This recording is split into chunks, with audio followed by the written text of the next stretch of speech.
Controversy still brewing in Brevard County over a history book. The book in question is called the Prentice Hall World Discovery Textbook. You see it right there. Yesterday, district staff hosted a discussion about the book after two Brevard residents and a Florida state lawmaker raised concerns about the content. The problem is it contains an entire chapter focusing on Muslim civilization, but there's not a special chapter for Christianity or Judaism. But that may be just the tip of the iceberg. Joining me this morning is Amy Nisi with the Brevard County School Board and Hamilton Boone, who has a son who's in the 9th grade there in Brevard County. Guys, thanks for coming in. Good to see you this morning. Thank you for having us. Okay, let's start with what is in the book.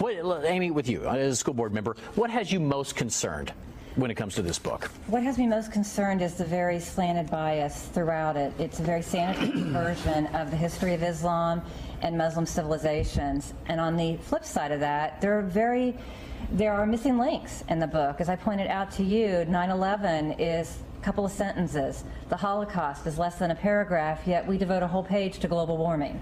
So I'm very concerned about the viewpoint of world history we're giving our children. Hamilton, you have a son who's taking these classes. What are your thoughts on this? I do not like the book whatsoever. I'm so glad I have Amy as my school board member. I want Spencer to be able to learn facts and learn the critical thinking that goes with that so he can make his own educated decisions. This is a very biased book. But there aren't many options out there. No, the Department of Education in Tallahassee gave us 3 choices. This was the best of the 3. Those are the only things we have to choose from. So instead of throwing the book out, what Brevard County has opted to do is we're going to develop our own teacher supplement with the missing pieces, the missing viewpoints, and we're going to first start working with our teachers September 9th, our first in-service date, and we're going to turn what I've called a bowl of lemons from Tallahassee into lemonade. Well, how did you end up with this book? And I'm going to read a part here about 9/11 in just a second. How did you guys end up with this book if, according to you as a school board member, it's so incredibly biased? It started up in Tallahassee with a 2-phase process where a group of 3 people review the book. If 2 of the 3 people agree, it goes on a state adopted list.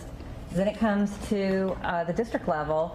And at that point, most of the people that review it can only look at electronic copies. So you can't always see the teacher editions like what I've brought you and things that are in the sidelines.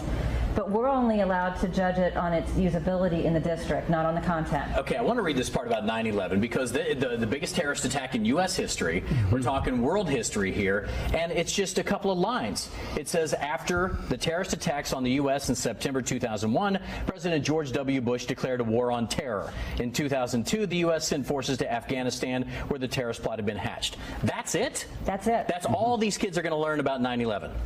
Right. From this textbook. Right. Now, district officials will tell you. How do you blatantly leave out one of the biggest defining moments in history for a lot of these families? Well, and those are my questions, but due to technology, teachers will tell you this isn't their only teaching tool. They have access to the internet, other resources. But I want to ensure that in my county that students at every high school get a comprehensive world history curriculum. So I'm going to make sure that happens. I know we're running out of time, but you did some investigating to see who actually put this together from the religion standpoint. Who is the author and I guess the co-author of this? Because I think that's interesting.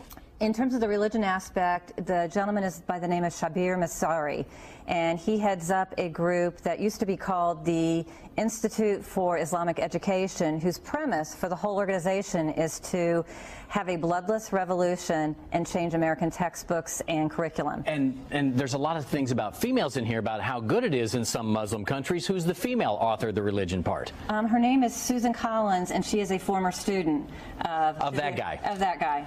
And so there are whole sections dedicated to growth in women's rights in Muslim countries. I would think you guys are making this up until you see what's in here and then you hear who the authors are. What can parents do? I know you're taking part in this. We're vocal. We're raising our voices. We're bringing the issues, and we won't back down from that. This isn't the only issue, but this is the one that's in the forefront right now. What I'm telling parents is Brevard County stepping up to the challenge. We're going to fix this, but 50% of the 9th grade students in Florida have this book, and no supplement will be going to teachers. So go to those school boards and tell them to step up and fix this problem. Well, it's a lot deeper than even we thought. Guys, thanks so much for coming in today. Amy Nisi with the school board in Hamilton Boone, as a son in class there. Thanks, guys. Appreciate it. I'll send it in to you, Amy.